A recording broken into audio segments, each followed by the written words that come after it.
ഡോക്ടറെ, എനിക്ക് എപ്പോഴും ഗ്യാസിന്റെ പ്രശ്നമാണ്. വെള്ളം കുടിച്ചാൽ പോലും ഗ്യാസിന്റെ അവസ്ഥയാണ്. എപ്പോഴും ഇതുപോലെ പുളിച്ചു തീണ്ടുക, നെഞ്ചരിച്ചിൽ വരിക, വയർ ഇതുപോലെ വീർത്ത് കമ്പിച്ചിരിക്കുക, മലബന്ധം അനുഭവപ്പെടുക, വയറിൽ എരിച്ചിലും പുകച്ചിലും അനുഭവപ്പെടുക.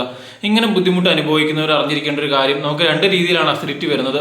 ഒന്ന്, നമ്മുടെ വയറ് അമിതമായിട്ട് ആസിഡ് പ്രൊഡ്യൂസ് ചെയ്യുമ്പോൾ, അതുകൊണ്ട് തന്നെ വയറ് അമിതമായിട്ട് ദഹനരസങ്ങൾ പ്രൊഡ്യൂസ് ചെയ്യുമ്പോഴാണ് ഹൈപ്പർ അസിഡിറ്റി എന്ന് പറയുന്നത്. ആവശ്യത്തിന് ദഹനരസങ്ങൾ പ്രൊഡ്യൂസ് ചെയ്യാതിരിക്കുമ്പോൾ ഹൈപ്പോ അസിഡിറ്റി എന്ന് പറയും. അപ്പോൾ ഹൈപ്പോ അസിഡിറ്റി അഥവാ ആവശ്യത്തിന് ദഹനരസങ്ങൾ നിങ്ങളുടെ വയറ്റിൽ ഉണ്ടാവാതിരിക്കുന്നത് കൊണ്ടാണോ നിങ്ങൾക്ക് ഈ അസിഡിറ്റി വിട്ടുമാറാതിരിക്കുന്നത് എന്ന് എങ്ങനെ അറിയാമെന്ന് ചോദിക്കുകയാണെങ്കിൽ, നിങ്ങൾ രാവിലെ വെറും വയറ്റിൽ അല്ലെങ്കിൽ ഭക്ഷണം കഴിക്കുന്നതിന് ഒരു അരമണിക്കൂർ മുമ്പ് ഒരു ഗ്ലാസ് വെള്ളത്തിൽ ഒരു സ്പൂൺ ആപ്പിൾ സിഡർ വിനെഗർ കലക്കിയിട്ട് കുടിക്കുക. എന്നിട്ട് എന്തെങ്കിലും പ്രോട്ടീൻ അടങ്ങിയ ഭക്ഷണങ്ങൾ, കടല ആയിക്കോട്ടെ, പരിപ്പായിക്കോട്ടെ, ചെറുപയർ ആയിക്കോട്ടെ, അല്ലെങ്കിൽ മത്സ്യമാംസാദികളായിക്കോട്ടെ കഴിക്കുക.